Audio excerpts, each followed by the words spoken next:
Pharynx. Dear friends, अगर हम pharynx की बात करते हैं तो ये एक शॉर्ट क्वेश्चन है, लेकिन इस छोटे से आपके पास पैसेज से 2 एमसीक्यूज भी बनेंगे। अब क्या है फेरिंग्स? अगर हम एयर पासेज वे की बात करते हैं तो एयर पासेज वे में जो ये वाला हिस्सा है, इस हिस्से को क्या नाम देंगे? फेरिंग्स का नाम देते हैं। अब फेरिंग्स, डियर फ्रेंड्स, एक चीज़ याद रखनी है कि जो फेरिंग्स है वो एक मस्कुलर पासेज है। मस्कुलर पासेज क्यों कह रहे हैं? क्योंकि वो किसी से मिलकर बना है, मसल से मिलकर बना है। उसके अंदर किसी भी किस्म का ना तो कार्टिलेज है, यानी कि ना तो नरम हड्डी है, और ना ही बोन मौजूद होती है। पहला point. Point number second, dear friends, अगर मैं यहाँ पर नेजल कैविटी की बात करता हूं तो नेजल कैविटी से हवा होती हुई कहां पर आएगी? इस हिस्से में आएगी जिसको मैंने नाम दिया फेरिंग्स का। खुराक की बात करता हूं तो खुराक हमारे माउथ वाला रीजन और उसके पीछे जो खाली जगह है उसको कहेंगे ओरल कैविटी। ओरल कैविटी से होती हुई कहां पर आएगी? इस हिस्से पे आएगी जिसको हमने क्या नाम दिया? जिसको मैंने डियर फ्रेंड्स नाम दिया फेरिंग्स का। तो बताने का मकसद यहां पर यह है कि हमारे पास जो फेरिंग्स है वो हिस्सा होगा जहां पर खुराक भी आ रही है, जहां पर हवा भी आ रही है। वो अलग बात है कि हवा भी यहां पर आने के बाद इस तरफ चली जाना है, लेकिन जो खुराक होगी वो यहां पर आने के बाद वो इस तरफ चली जाएगी।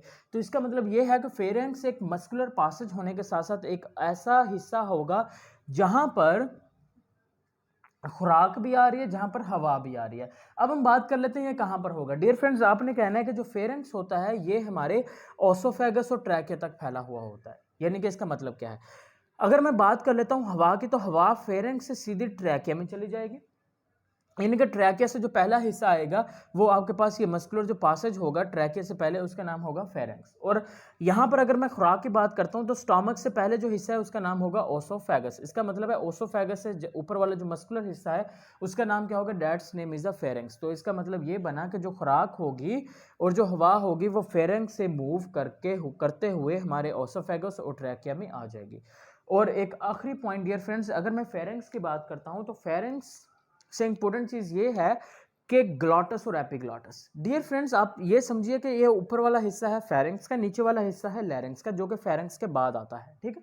अब फेरिंग्स के फ्लोर पर एक सुराख होगा, उस सुराख का नाम होगा ग्लॉटस। ग्लॉटस क्या है? ग्लॉटस आपने कहना है कि वो सुराख है जो फेरिंग्स के फर्श पर है, लेकिन उसकी सुराख की हिफाजत एक टिश्यू का पर्दा करेगा। ऐसे करेगा, टिश्यू का पर्दा उसको बंद भी कर सकता है।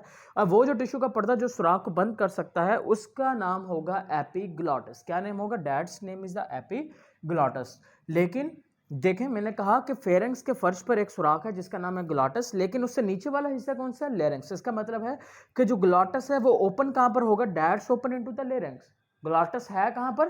फेरिंग्स के फर्श पर, लेकिन ओपन कहां पर हो रहा है? वो लेरिंग्स में हो रहा है। तो that is the two different statements. So hope so आपको फेरिंग्स समझ आ चुका है।